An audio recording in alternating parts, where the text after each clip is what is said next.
Hello दो, hello दोस्तों, आप सभी का स्वागत है एक बार फिर से हमारे इस चैनल पर। तो दोस्तों, आज हम बात करने वाले हैं यूनिट फर्स्ट वाटर ट्रीटमेंट पर, जिसमें हम देखेंगे जिसमें H2O वाटर का फार्मूला H2O होता है, हाइड्रोजन मोनोऑक्साइड इसे बोलते हैं। यह sp3 हाइब्रिडाइजेशन होता है। ये हमारा हो गया बॉन्ड, ये दो लोन पेयर और दो bond sigma. Sources of water: rain water वर्षा का जल, समुद्र का जल, अचल या स्थिर जल, तालाबों का जल, भूपृष्ठ जल, भूगर्भीय जल, कुएं, ट्यूबवेल।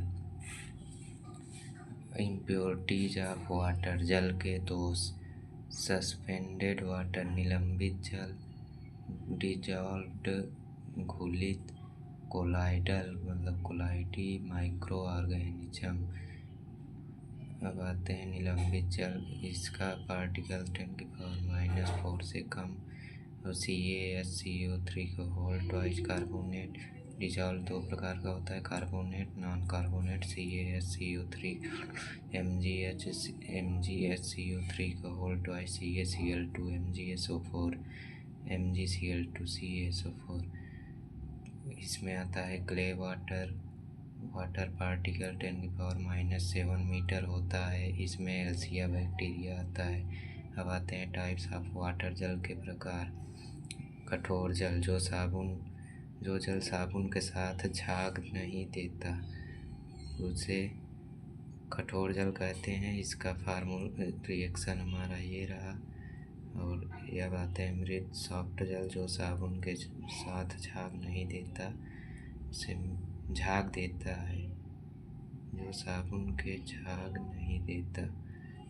झाग नहीं देता। अब आते हैं डिस्टिल्ड वाटर। इस जल कोई भी इम्प्योरिटी नहीं होता, इस जल में कोई भी इम्प्योरिटी नहीं होता। अब आते हैं जल की कठोरता। साबुन जितने जल की क्षमता को कंज्यूमिंग कर लेता है उसे हार्डनेस ऑफ वाटर कहते हैं। टाइप्स ऑफ वाटर: पहला है टेम्परेरी हार्डनेस, यह जल में Ca2+, Mg2+ और कोई अन्य भारी धातुओं के बाइकार्बोनेट के घुले होने के कारण होता है। CaSCO3 MgSCO3 जल को गर्म करने पर आसानी से अलग हो जाते हैं। CaSCO3 को जब गर्म करेंगे तो CaSCO3 + H2O + CO2 गैस बनता है। अब आते हैं अस्थायी कठोरता। यह Ca2+, Mg2+ तथा अन्य हैवी मेटल भारी धातुओं के क्लोराइड और सल्फेट जल में घुले होने के कारण होता है।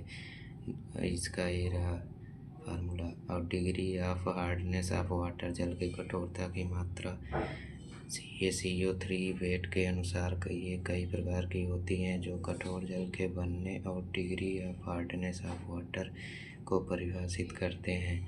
CEW chemical equivalent weight, HPS का ये फुल फॉर्म, MW का ये।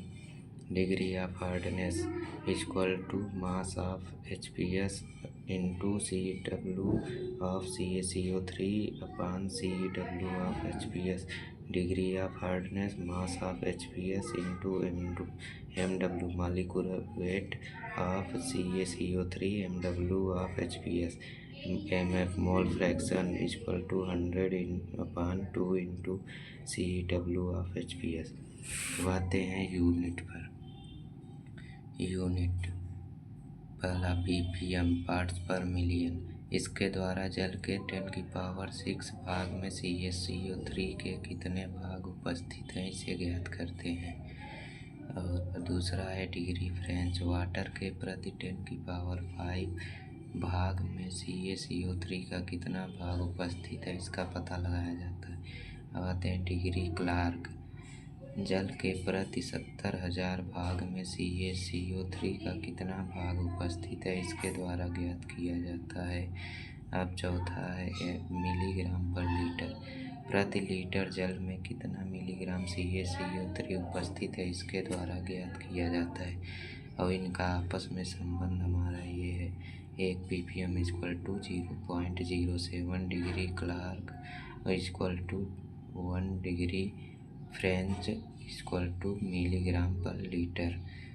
तो दोस्तों कैसा लगा हमारा ये वीडियो, मिलते हैं फिर किसी नेक्स्ट वीडियो में, तब तक के लिए bye bye, take care, love you all.